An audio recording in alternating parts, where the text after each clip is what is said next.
rated SPG. Striktong patnubay at gabay ng magulang ang kailangan. Maaaring may masiselang tema, lengguwahe, karahasan, sexual, horror o droga na hindi angkop sa mga bata.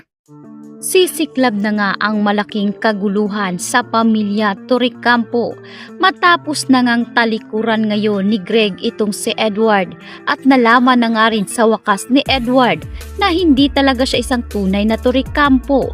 Kaya naman matapos malaman ni Greg na itong si Aldrin Castelo na ang CEO ng naturang kumpanya nila, ay dito na galit si Greg na sinugod si Edward. Anya pa ni Edward, kung hindi lamang siya tinabla ng kanyang ama, ay marahil hindi nga raw siya nito nilaglag. Kaya naman itong si Greg ay mapipilitan na ngang aminin kay Edward ang katotohanan. Sa kabilang banda, dito na nakikipagkompetensya ngayon itong si Aldrin dahil hindi nga raw mapapasa kanya lahat ng mga kayamanan ng mga Torrecampo dahil babawiin umano ni Aldrin ang sa kanila. Bagay na meron ng kinalaman itong si Greg sa nangyari dito kay Walter. Samantalang dito na nga kinompronta ni Regina itong si Aldrin. Sinabi nitong si Regina na inakala niya nakakampi niya itong si Aldrin. Subalit si Aldrin rin pala ang sisira sa kanyang pamilya. Kaya naman sinabi ni Aldrin na walang kasalanan umano ang kanyang pamilya. Pero si Regina meron. Kaya naman ikakagulat ngayon ni Regina nang malaman niya na itong si Aldrin pala ay anak nitong si Walter.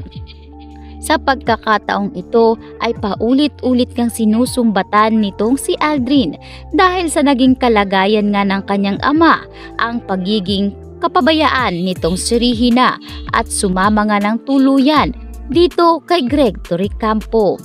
Samantalang tuluyan na nga bang malulumpo itong si Ashley matapos ngang makailang ulit ang pagsasagawa ng operasyon ay hindi pa rin maramdaman ni Ashley ang kanyang mga paa.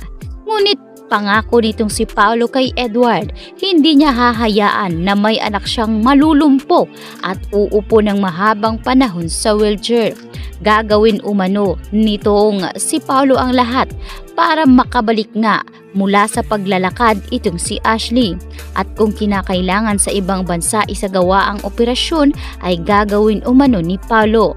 Hindi niya umano kailanman tatalikuran si Edward. Sa isang tawag lang nito ay handa niyang tulungan si Edward anuman ang hilingin nito.